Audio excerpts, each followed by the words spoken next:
नमस्कार. नमस्ते. नाव काय तुमचं? प्रकाश जनार्दन कुलकर्णी. बर बर बर. वय किती आहे तुमचं आता? माझं वय 45 आहे सर. 45 आहे. हां. तर तुम्हाला काय त्रास होत होता म्हणून हा ड्रॉप दिलता आपण? मला सर ऍसिडिटी होत होती, छातीमधनं अशा गुळण्या येत होत्या बाहेर बर. आणि कप तयार होत होता. हा बर. एक बेडका तयार व्हायचा हा हा आणि बेडका तयार झाल्यानंतर हां. असं खोकलं की तो बेडका बाहेर पडत होता बर बर. आणि नंतर अशा कडवट कडवट अशा गुळण्या यायच्या बाहेर, गुळण्या यायच्या, परत कडवट. आंबट लागायचं. हां, हां. आणि हा ड्रॉप घेतल्यापासून हा. मी प्रत्येकी बी ऍसिड ड्रॉप जो आहे हा हां. हा किती दिवस झाले देऊन तुम्हाला? सर मला देऊन हे 2 दिवस झाले सर. 2-3 दिवस झाले. हा 2-3 दिवस झाले. बर बर. शनिवारी का शुक्रवारी दिला तुम्हाला? सर मला शनिवारी दिला. शनिवारी दिला. शनिवारी ड्रॉप दिला. बर. किती कसा घेतला तुम्ही तो? मी प्रत्येकी 5 थेंब टाकले, 3 टायमाला मी घेतला. एक कब्बर पाण्यामध्ये हां. 5 थेंब टाकून घेतला. हां.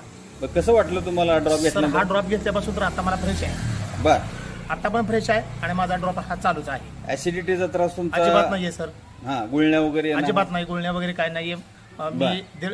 मी अर्धी भाकरी खात होतो, मला हां. ती एक भाकरी पचती. एक भाकरी पचन व्हायला लागली तुम्हाला?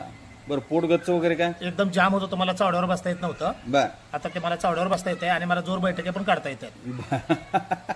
जोर बैठक काढल्या? बर. ह्याच्यामुळे तुम्हाला म्हणजे पोट गच्च राहत होतं ते कमी वाटायला लागलं? सर मला पोट असं डम धरत होतं, डम. म्हणजे गॅस ट्रबल होता? हा हा हा हा हा. आता थोडंसं फ्रेश आहे मला. कमी झालं? एकदम कमी, बरं. एकदम कमी. तुम्हाला गुळण्या वगैरे असं येत होते? आंबट गुळण्या वगैरे ते आंबट येतात का? गुळण्या, कडवट लागायचं, हम्म. असं कडू कडू एक लागायचं तोंडात. बर बर बर. सगळं कमी झालं सर. सगळं कमी हो, झालं. ड्रॉप कंटिन्यू राहू द्या. ठीक आहे. ज्या वेळेला गरज वाटेल 1-2-3 दिवस चालू राहू द्या आणि परत गरज वाटेल तसं वापर करा. हो ठीक आहे सर. ठीक आहे. ठीक. ओके. ड्रॉप कसा वाटला तुम्हाला? मला छान आहे ड्रॉप, हा चांगला आहे. हां हां. ठीक आहे.